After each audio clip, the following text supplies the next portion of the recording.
There is a part of you that you have never introduced yourself to. It has been there your entire life. It was there in childhood, when you learned which parts of yourself were acceptable and which parts needed to disappear. It was there every time you smiled when you wanted to scream, every time you were kind when you wanted to be cruel, every time you buried something because the people around you had no room for it. You did not destroy those parts of yourself. You just stopped looking at them. And they went somewhere. Somewhere dark, somewhere quiet, somewhere just below the surface of everything you do and say and feel and choose. Waiting. Carl Jung called this the shadow. And he spent his entire life arguing that the most important journey a human being can take, more important than any career, any relationship, any external achievement, is the journey to meet it. Carl Gustav Jung was born in 1875 in a small Swiss village, the son of a pastor who had lost his faith and a mother who spoke calmly and matter-of-factly about seeing the dead. He grew up in a house full of silence about the things that mattered most. His father's hidden doubt, his mother's two personalities, warm and present during the day, strange and distant at night. A childhood full of visions and dreams so vivid he could not always tell them from waking life. He became a psychiatrist. He worked in the Berghulsli Psychiatric Hospital in Zurich, spending his days with patients who had been written off as broken, as lost, as beyond understanding. And what Jung noticed, what nobody else was paying attention to, was that the things these patients said, even in their most fragmented and psychotic states, were not random. They were patterned. They were symbolic. They were telling a story. Jung spent his career learning to read that story. He became close with Sigmund Freud, who called him his crown prince, his chosen successor. And then, inevitably, they broke apart, because Jung could not accept Freud's insistence that everything, every dream, every symbol, every human struggle came back to sex. Jung believed the unconscious was larger than that, older than that, stranger than that. Let us talk about the shadow. Jung defined it as the part of the unconscious that contains everything you have rejected about yourself. Not the dramatic things, not just the darkness you are ashamed of. Everything. The anger you were told was unacceptable. The ambition you learned to hide because it made people uncomfortable. The neediness you buried because vulnerability felt dangerous. The cruelty you are capable of but refuse to look at. The grief you never finished. The desires you have never admitted to yourself. All of it lives in the shadow. And here is what Jung understood that most people spend their entire lives avoiding. You do not get rid of these things by ignoring them. You make them stronger. Every time you deny a feeling, it does not disappear. It goes underground. It builds pressure, and then it comes out sideways. In the outburst you cannot explain, in the pattern you keep repeating, in the person you judge so harshly that it should probably tell you something about yourself.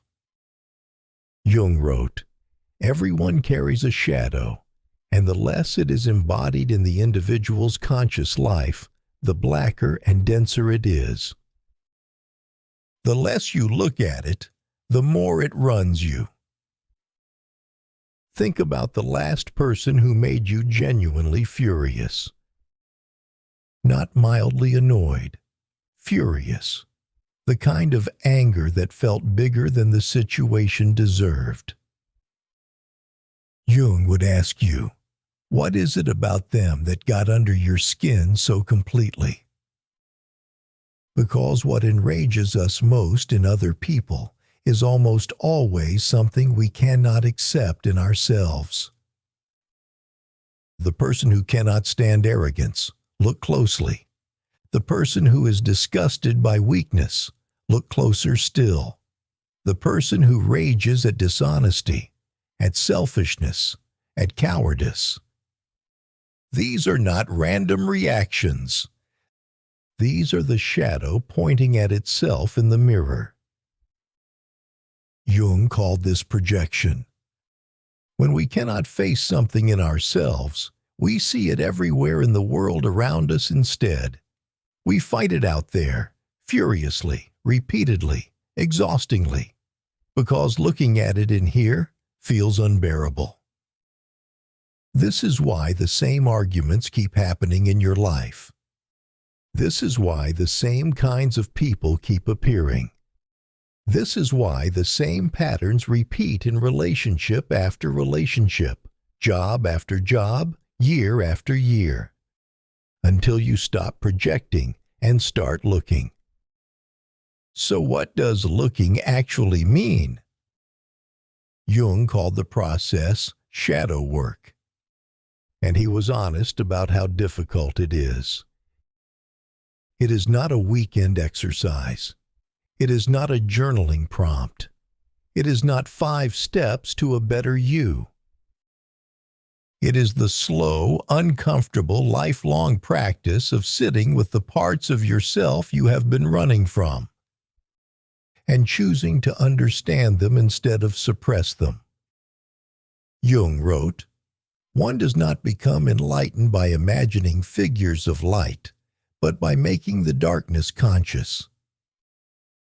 Not by becoming better, not by eliminating the darkness, by knowing it." Because here is what he found, and this is the part that surprised even him. The shadow is not only darkness, it also contains everything you were told you could not be. The creativity you buried because it was not practical.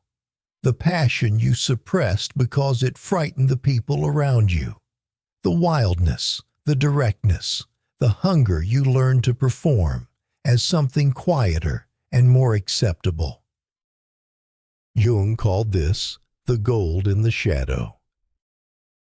The person you were before the world told you who to be. And the work of a lifetime, if you are willing to do it, is not just confronting the darkness. It is reclaiming what was buried alongside it.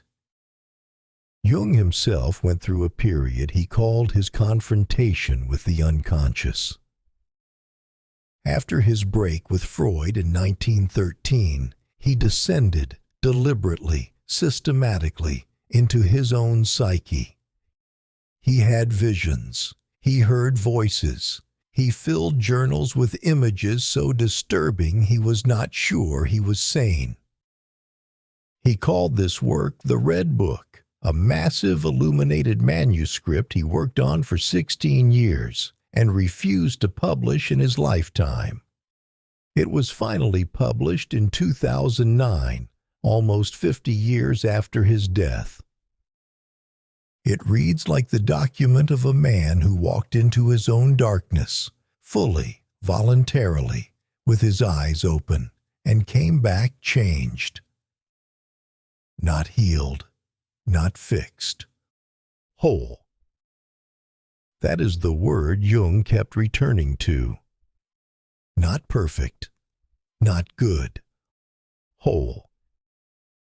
The integration of everything you are, the light and the dark, the acceptable and the shameful, the person the world sees and the stranger living underneath, into something that is no longer at war with itself. He called this individuation. The process of becoming fully and completely yourself. Jung died in 1961 at 85 years old. 5 days before he died, he had a dream. He told his son it was unlike any dream he had ever had. He would not describe it in detail. He only said that it was complete.